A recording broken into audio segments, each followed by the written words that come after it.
सबसे पहले हम बात करेंगे कि ईरान में जो लगातार विरोध प्रदर्शन हो रहा है, इसमें अचानक से पाकिस्तान ने कैसे एंट्री कर दी है, पाकिस्तान को लेकर क्या कुछ जानकारी है। दरअसल आपको पता ही है कि ईरान में हिंसक प्रदर्शन शुरू हो चुका है। अचानक से पहले विरोध प्रदर्शन हो रहा था और वहां पर हिंसात्मक माहौल बन गया है। तो बार बार ये सवाल उठ रहे हैं कि आखिर कौन है वो लोग जो ईरान के भीतर घुसकर हिंसात्मक कार्रवाई कर रहे हैं। अभी तक शांतिमय तरीके से पूरा विरोध व्यक्त किया जा रहा था, तो दावा ये भी किया जा रहा है कि पाकिस्तान के कुछ लोगों की एंट्री हो चुकी है। ईरान का माहौल जानबूझकर ऐसा बनाया जा रहा है ताकि अमेरिका वहां पर हमला कर सके और अमेरिका के लिए एक अनुकूल माहौल तैयार किया जा सके।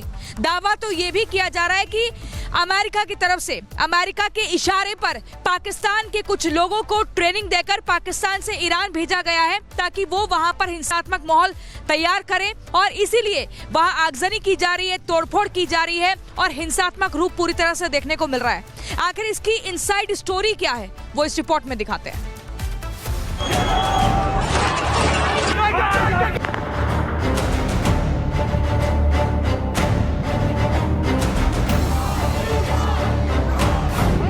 क्या पाकिस्तान से आए लोगों ने ईरान में हिंसा भड़काई? क्या ईरान के प्रदर्शनकारियों को पाक सेना ने ट्रेनिंग दी? क्या अमेरिका और पाकिस्तान ईरान में तख्ता पलट चाहते हैं? क्या ईरान में हिंसक प्रदर्शन के लिए यूएस ने पाक का इस्तेमाल किया?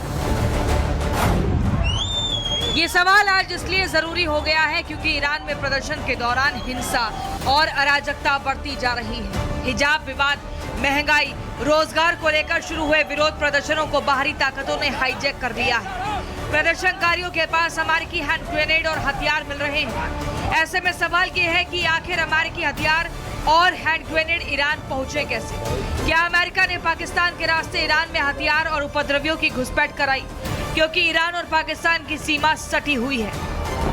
मेरा मानना है कि अमेरिका ने कहा है कि थोड़ा सा आप वहाँ पे दंगे को और प्रोत्साहित करो और उकसाओ वहाँ के लोगों को। पाकिस्तान बड़ी खुशी से वहाँ जा रहा है, अपने लोगों को भेज रहा है, उनको ट्रेनिंग दे रहा है किस तरह से रेजीम के बरखिलाफ वहाँ पर ईरान के लोग उठें और वहाँ की जो मुल्ला सरकार है उसको भगा दें।